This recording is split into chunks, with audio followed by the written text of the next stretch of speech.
Banag-banag ato na sang atimanon ning inampaw nga doktrina.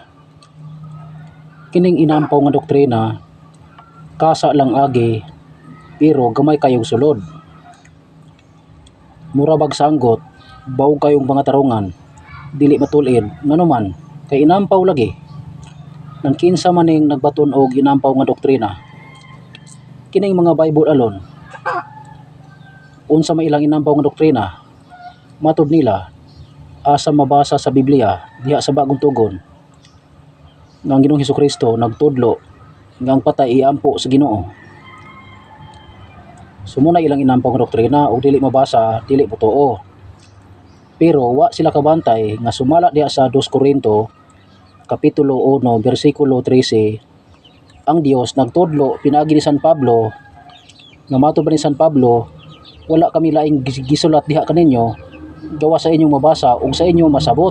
Nga sa ato pa sa pagbasa nato diha sa kasulatan, dako na kayong masabot.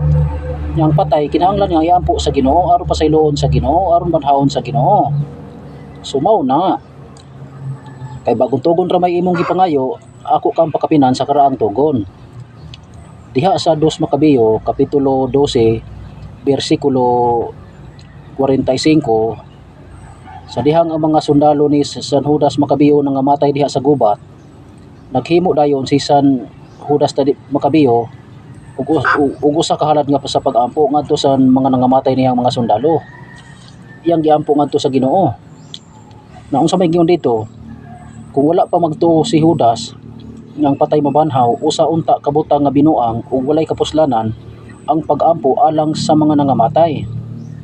Nang karon, kung binuang pa ng pag-ampo alang sa mga nangamatay ngadto sa Ginoo, sa dihang si Judas Makabeo nag-ampo alang sa mga sundalo nangamatay, ngaya man giampo sa Ginoo, gibadlong unta si San Judas sa Ginoo nga, hoy Judas, ngano nag-ampo man ka nga kanang pag-ampo alang sa mga nangamatay wala man ay kapuslanan ug di man na maayo.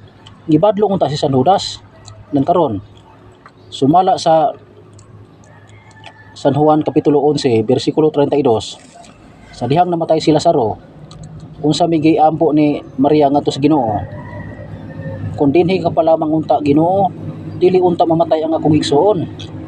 Ang unsa may tubag sa Ginoo, mabanhaw ang imong igsoon. Ang pag-ampo ni Maria ngadto sa Ginoo alang sa igsoong namatay nga si Lazaro, gidungog sa Ginoo, munang si Lazaro gibanhaw sa Ginoo. Nan unsa may nakapabanhaw ni Lazaro, kadtong pag-ampo ni Maria ngadto sa Ginoo. Sumunay mabasa sa Biblia, bisan dili nimo mabasa litra por litra nga ang Ginoong Hesukristo nagtudlo nga kanang mga patay iampo ninyo ngadto sa Ginoo, abi kay unsa man kunoy giari sa Ginoo sa kalibutan. Dili ba ang pagpanudlo mayang giari? Sumala diha sa San Mateo 4 kapitulo 23 ngadto sa 24, di ba ang iyang giari sa kalibutan ni Ginoong Hesukristo ang pagpanudlo man?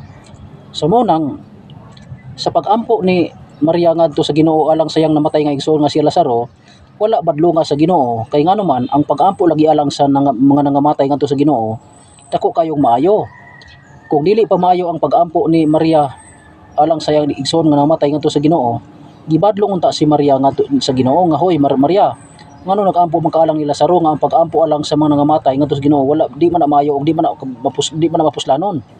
So kay mapuslanon man kayo ang pag-ampo alang sa mga nangamatay, munang gidungog sa Ginoo ang pag-ampo ni Maria alang kang Lazaro, munang gibanhaw sa Ginoo si Lazaro, munang ang nakapabanhaw sa ni Lazaro kadtong pag-ampo ni Maria. So mao na naay mabasa mumagani nang diha sa Juan kapitulo 5 bersikulo 16 ngadto 17, nagtudlo ang Ginoo nato nga pinagdi San Juan, nagtudlo ang Ginoo nato nga kinahanglan nga mag-ampo alang sa usag-usa. Nya mingon po ka nga dili kinahanglan iampo ng Ginoo, wa man mobadlong ni Maria nga diha sa dihang nag-ampo si Maria alang kang Lazaro, gibanhaw pas Ginoo si Lazaro. So unsay nakapabanhaw ni Lazaro? Kadtong pag-ampo ni Maria ngadto sa Ginoo. So muna nay mabasa nga kinahanglan nga ang patay iampo ngadto sa Ginoo. Kada sa dihang si Maria nag-ampo sa Ginoo alang kang Lazaro, gidungog dayon sa Ginoo ang pag-ampo ni Maria alang kang Lazaro, munang si Lazaro nabanhaw. Unsay nakapabanhaw ni Lazaro kadtong pag-ampo ni Maria ngadto sa Ginoo. So muna nay mabasa